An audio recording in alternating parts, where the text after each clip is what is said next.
Today on Simple Things Around the Shop.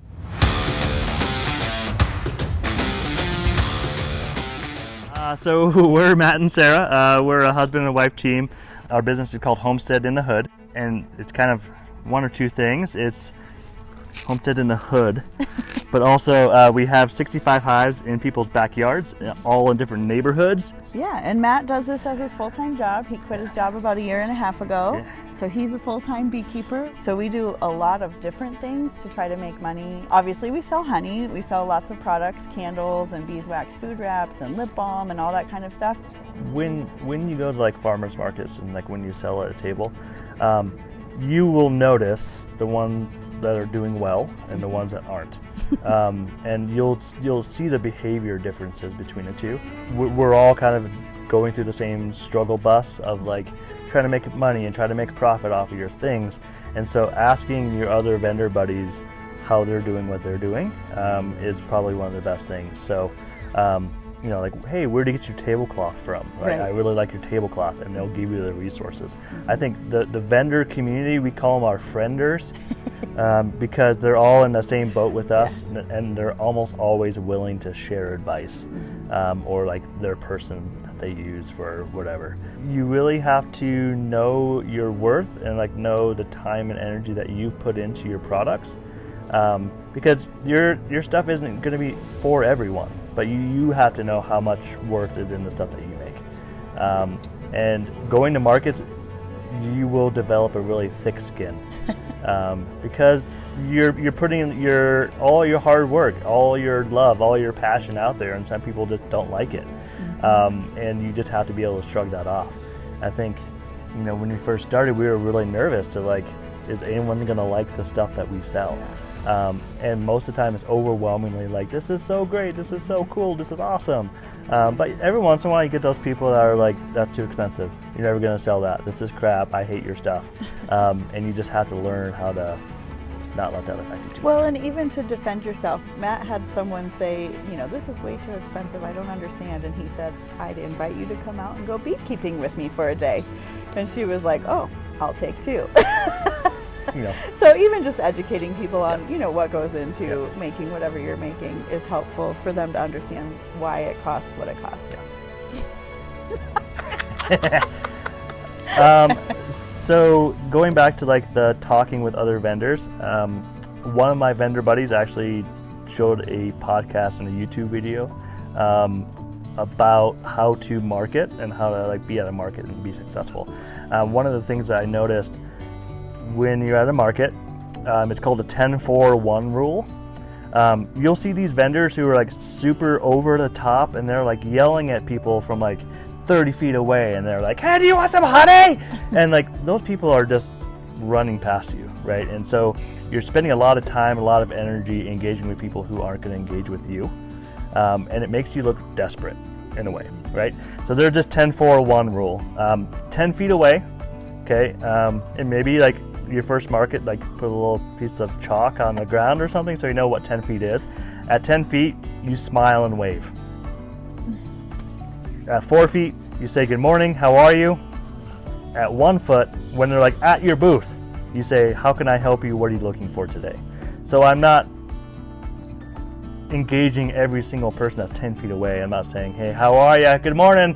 How's your day? How are your kids? You know, you're not doing that. You're just waving and being polite and smiling.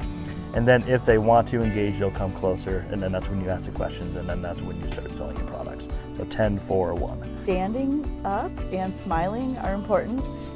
If you have to sit, we actually bought stools that are higher so that we're not like buried behind our table in like a little low chair.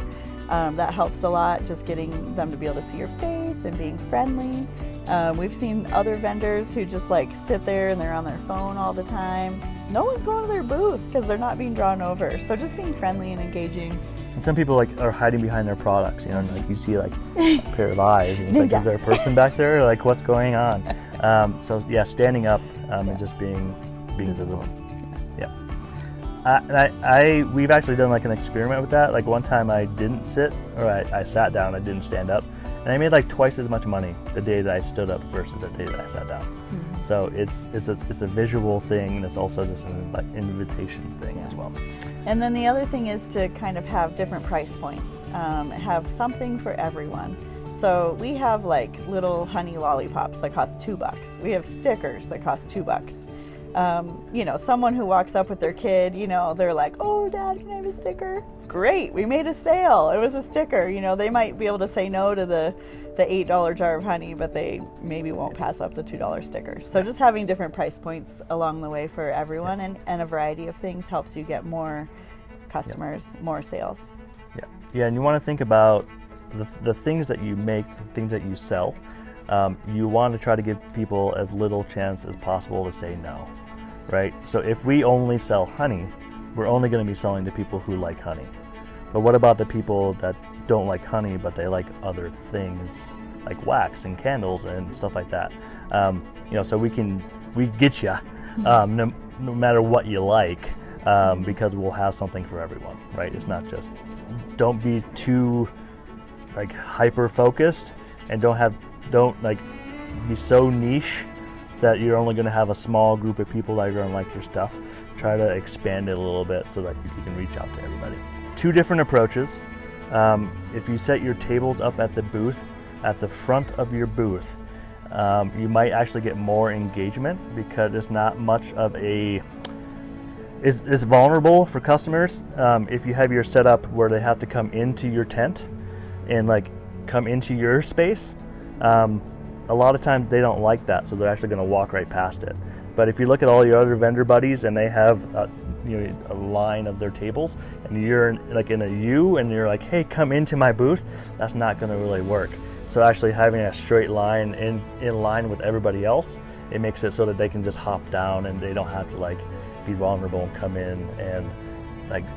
But with that, it depends on your story, right? If you want to engage with people and make them feel welcoming, like if you're selling kids toys, right, you want to have a little place where the kids can play with the toys, and you might want to have a mat, you might want to have like cute little grasses and places to sit. That's the environment, right? So you just think about that. Do you want people to sit down and take their time and play with things, or do you want them to come up and kind of feel more like a cashier booth in line with everybody else? So like, what's the environment? What's the feel that you want to have for your booth? Yeah, thinking about your layout, making it eye-catching and appealing, having interesting things. So we usually put our candles right on the very end, that's closest to the walkway, because people are like, ooh, oh, are those beeswax candles? And they're all different shapes and everything.